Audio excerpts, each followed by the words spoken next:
महाराज उत्तानपाद जिनका विवाह हो गया, जिनकी पत्नी का नाम है सुनीति, और महाराज की एक और पत्नी है जिसका नाम सुरुचि है। सुरुचि जो है ये खेतों पर रहती है, सुनीति खेतों पर रहती है, और जो सुरुचि है ये महलों में रहती है।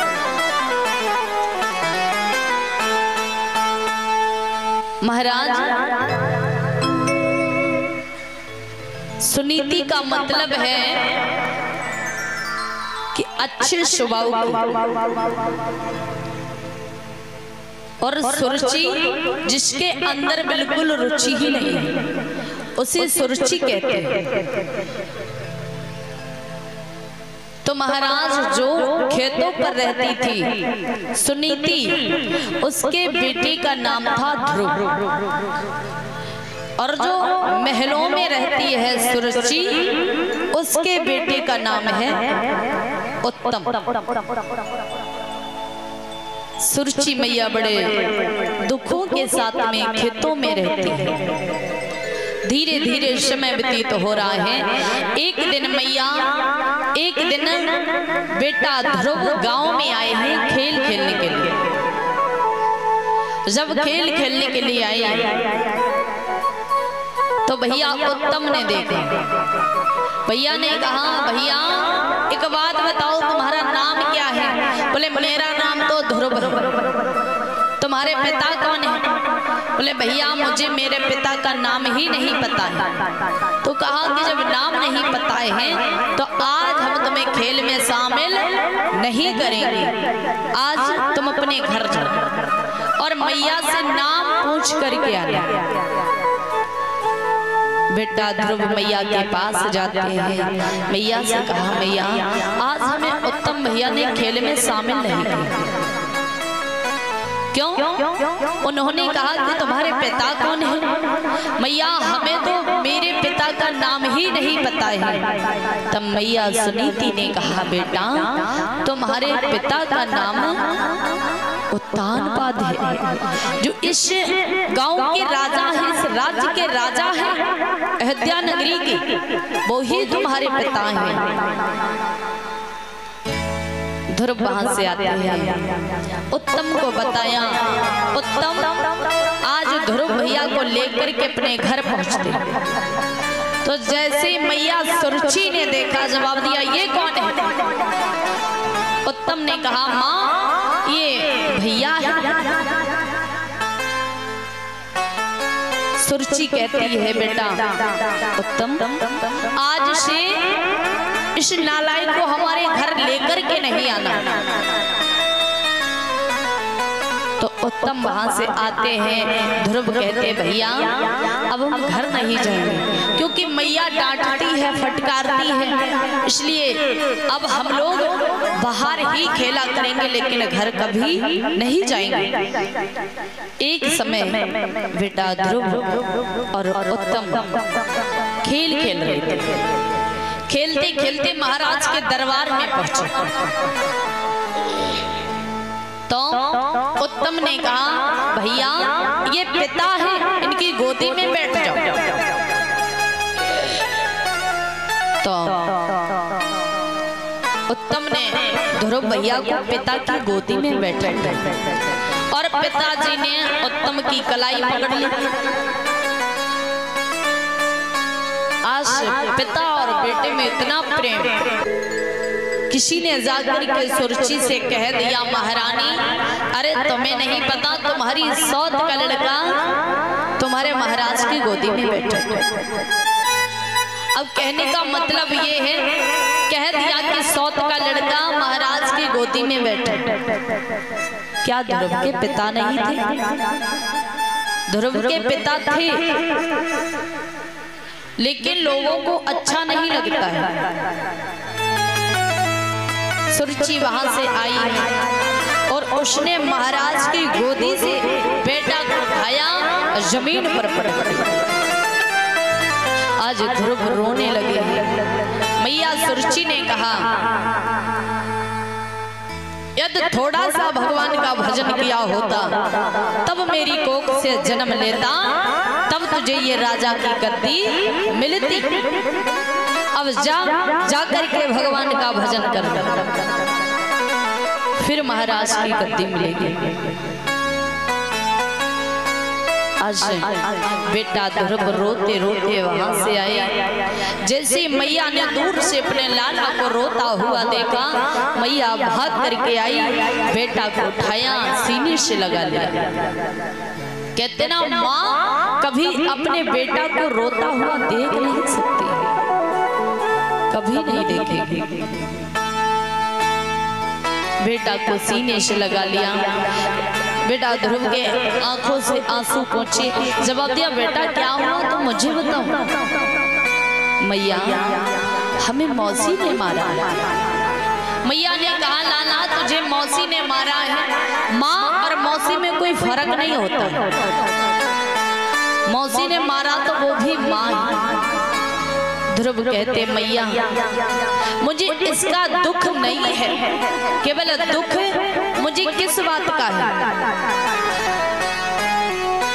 कि जब मौसी ने धक्का मारा तो पिताजी सामने बैठे थे और पिताजी ने कुछ नहीं। तो मैया सुनीति के मुख से धोखे से निकल गया, बेटा यदि वो तुम्हारे पिता होते तो कुछ ना कुछ कहते, वो तुम्हारे पिता नहीं। बेटा ध्रुव की 5 वर्ष की उम्र है और ध्रुव ने वही बात पकड़ ली। ध्रुव ने कहा, मैया फिर मेरा पिता कौन है? मैया सुनीति कहती, बेटा तुम्हारा पिता ईश्वर है, भगवान है, परमात्मा है। कहाँ मिले? जहाँ पर उनके नाम का संकीर्तन होता होगा भगवान वहाँ, जहाँ पर हरि नाम की चर्चा होती होगी भगवान वहाँ, जहाँ पर उनके नाम के जयकारे लगाए जाते होंगे भगवान वहाँ। बेटा ध्रुव कहते, मैया मुझे आज्ञा दे दो, मैं भी पिता की गोदी में बैठूंगा, मैं भी भगवान की गोदी में बैठूंगा।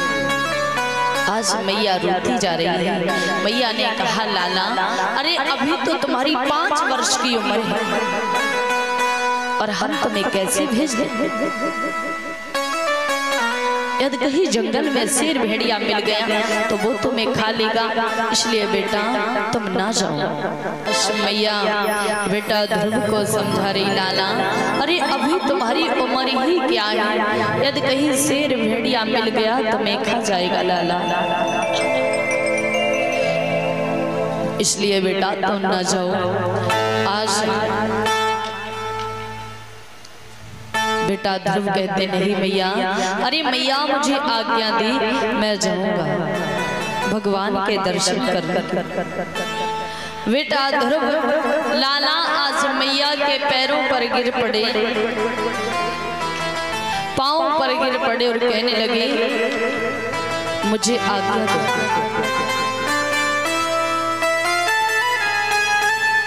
और हम जरूर जाएंगे।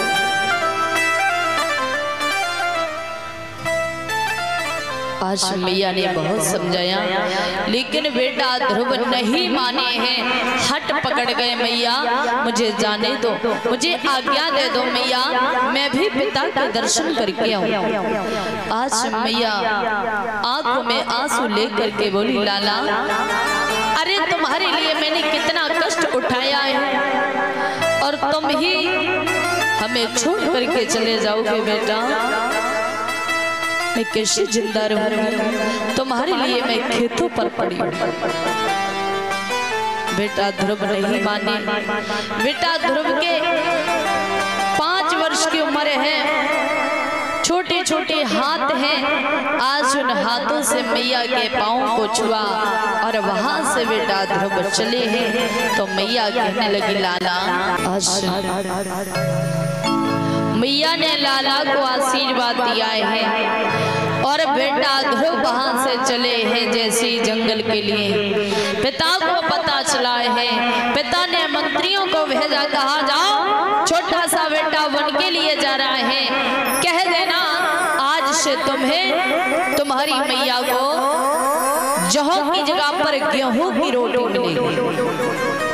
बेटा ध्रुव को मंत्रियों ने कहा, बेटा अरे आपके पिता ने आपको बुलाया है, आप चलो। अरे तुम्हें तो आज से जौ की जगह पर गेहूं की रोटी मिलेगी। बेटा ध्रुव कहते, बारे भगवान, अरे तुम्हारे नाम से तो अभी हम घर से निकले और तुम्हारे नाम से ही हमें गेहूं की रोटी मिलेगी।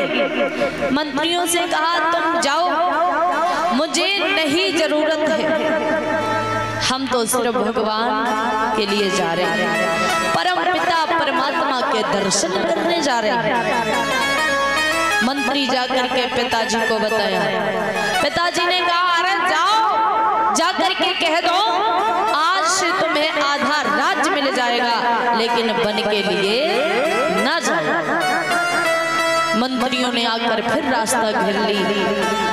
ध्रुव से कहा, भैया अरे तुम्हारे पिता ने तुम्हें आधा राज्य देने के लिए कहा है, अब तुम घर वापस भगवान को नमन किया, बारे भगवान तुम्हारे नाम से घर से निकले, अब तो मुझे राज भी मिलने को तैयार है।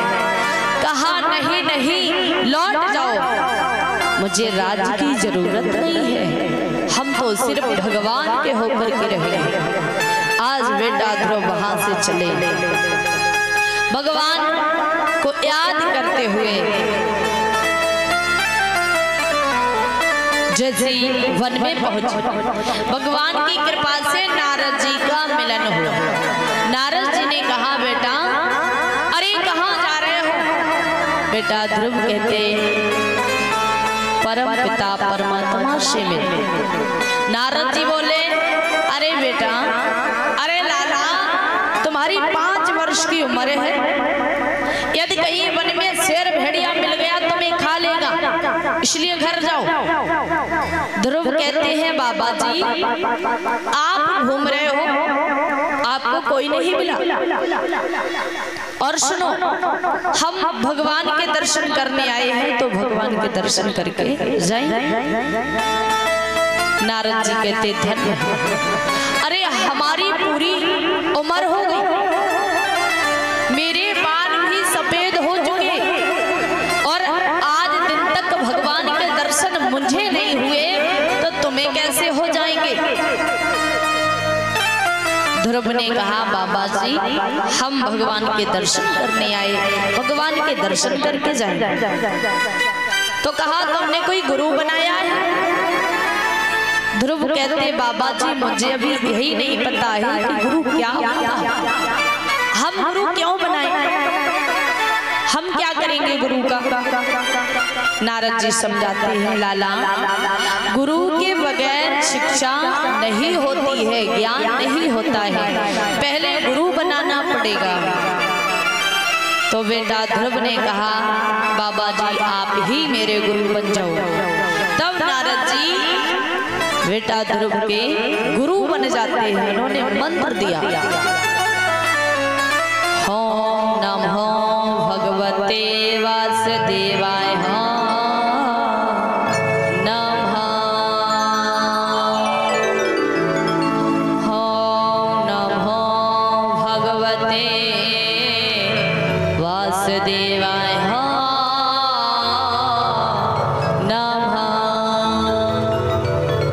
बेटा ध्रुव जाकर के सुंदर सी रमणीक जगह है, वहां पर आसन लगा करके बैठ जाते हैं। और आज नारद जी भी उसी वन में घूम रहे हैं। बोलिए वृंदावन बिहारी लाल की, बोलिए कृष्ण कन्हैया लाल की। सब लोग बड़े प्रेम से तालियों के साथ बोलेंगे।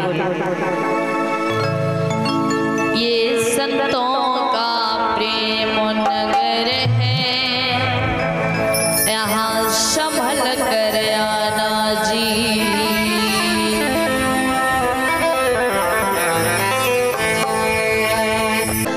आज बेटा ध्रुव ने क्या किया है, आसन को लगा करके बैठ जाते हैं, मंत्र का जाप करने लगे। और 3 महीना तक ध्रुव ने फल को खा करके समय बिताया। उसके बाद ध्रुव ने पत्ते खा करके समय बिताया। 3 महीना तक जल पी करके समय बिताया। और अब ध्रुव आसन को लगाए हुए हैं। अब ध्रुव ने वायु को खींचना प्रारंभ किया है। जैसे वायु को खींचना प्रारंभ किया, इंद्र का इंद्रासन हिलने लगा। इंद्र ने अप्सराओं को भेजा, कहा जाओ जाकर के छोटे से बालक की समाधि को डिगा करके आओ। अप्सराएं जाती हैं, बेटा ध्रुव की समाधि को खुलती है, लेकिन कोई तो सर्प बन के फुसकारती है, कोई शेर बन के गुर्राती है, कोई ताली बजा रही है, कोई नाच रही है, लेकिन बेटा ने आंखें नहीं खोली। तब लौट करके आ जाती है। आज भगवान विष्णु की शैया हिलने लगी। लक्ष्मी मैया ने कहा, हे प्रभु आप चले जाओ, छोटा सा बेटा आपके दर्शनों के लिए प्यासा है। भगवान ने जैसे ही सुना, नंगे पैर वहां से भागे, ध्रुव के पास में आए। ध्रुव को आज अपनी गोदी में उठाया है। ध्रुव हाय पिता कह करके भगवान की गोदी में चले गए। बोलिए ठाकुर जी महाराज की, बोलिए कृष्ण कन्हैया लाल की जय। आज भगवान ने कहा, ध्रुव वरदान मांग लो। ध्रुव ने कहा, आप तो हमारे पिता हो, हम आपसे कोई वरदान नहीं मांगा, आप हमारी मैया को दर्शन देते। भगवान ने इंद्र का ऐरावत हाथी मंगवाया। ध्रुव उसी पर बैठ करके अपने गांव में आए। सबसे पहले मौसी के दरवाजे पर पहुंचे। मौसी ने ध्रुव को उठा करके सीने से लगाया, बोले बेटा गलती हो गई हमसे। ध्रुव बोले, मैया उस दिन आपने धक्का नहीं मारा होता तो शायद है मुझे परमात्मा के दर्शन नहीं हो पाते। आज पिता और मौसी को लेकर के बेटा ध्रुव खेतों पर पहुंचे। जब खेतों पर पहुंचे, मैया रो रो करके अंधी हो चुकी थी। मैया ने कहा, लाला आ गए? ध्रुव बोले, हाँ मैया मैं आ गया। दर्शन हो गए पिता के? मैया हाँ हो गए। तो मैया ने कहा, मुझे भी कराओ। ध्रुव ने कहा, माँ वो सामने पिता खड़े हैं, दर्शन करो। मैया ने अपनी इच्छा अनुसार जैसे ही भगवान के दर्शन करना चाहा तो मैया के नेत्र खुल जाते हैं। बोलिए वृंदावन में हरि लाल की जय। आज भगवान के दर्शन हो गए मैया।